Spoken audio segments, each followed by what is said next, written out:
unlimited broadband for 799 pesos or 3 days unlimited internet for 100 pesos. Sa unang hirit, bisyong totoo ang unang hirit. Saya-saya sa unang hirit. Kung nanonood kayo ng Amaya, I'm sure kilala nyo ang snake na hawak ko. Siya ang kapatid ni Amaya. Walang iba kundi si Kapid na nakakapit sa aking braso ngayon. At para pag-usapan ang mga corn snakes sa tulad niya, kasama po natin ngayon si Francis Debel. Handler po siya ni Kapid at syempre si Mr. Jing Bagsik, snake enthusiast. Good morning to you both. Good morning. Okay, Francis, pag-usapan natin si Kapid. Can you describe Kapid as a snake? Ano ang pet snake mo to, di ba? Favorite mo ba to? Kasi friendly siya, ha? Paano siya nagiging friendly sa mga tao? Di ba snakes usually are not, eh? Ano lang, constant handling lang, everyday. Tapos yun, medyo nagiging tame naman siya.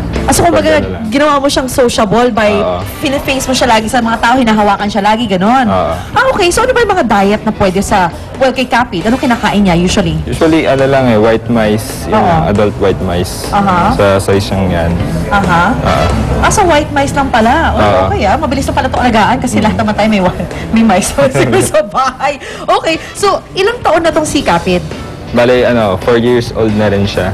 Pero ang snakes ba, pwede siyang i-train para mga aso na o mga rollover? Akit ka sa puno, yung gano'n, hindi pwede? Hindi rin. Hindi. So mga snakes are not really trainable. They become sociable with hunting.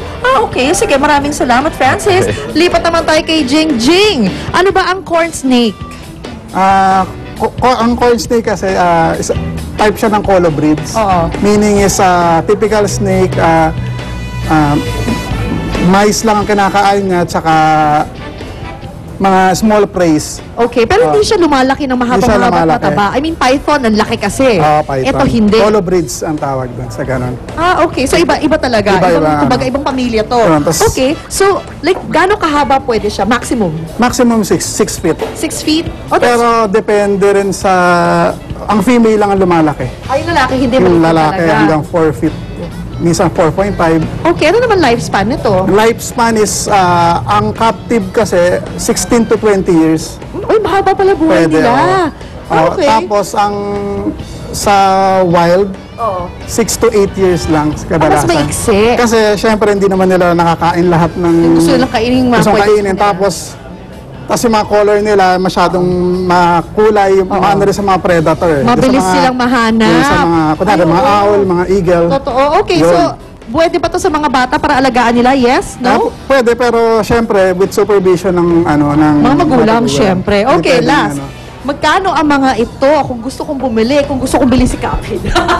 Hindi, kung magkano yung mga ganitong klaseng Ang mag-range siya, kunwari, sa mga kamukha nito, mga hatchlings, mga starts baby. ng mga 5,000. Oh, wow. Tapos, pagka adult,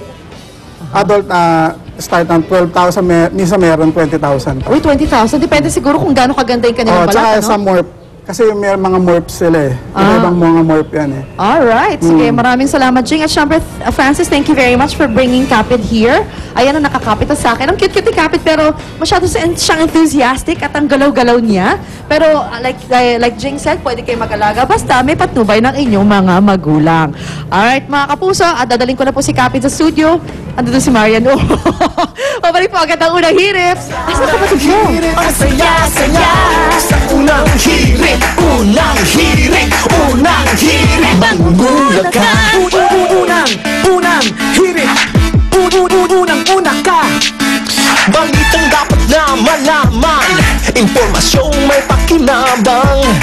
Mga dapat unawain sa atin. Jan! Merienda!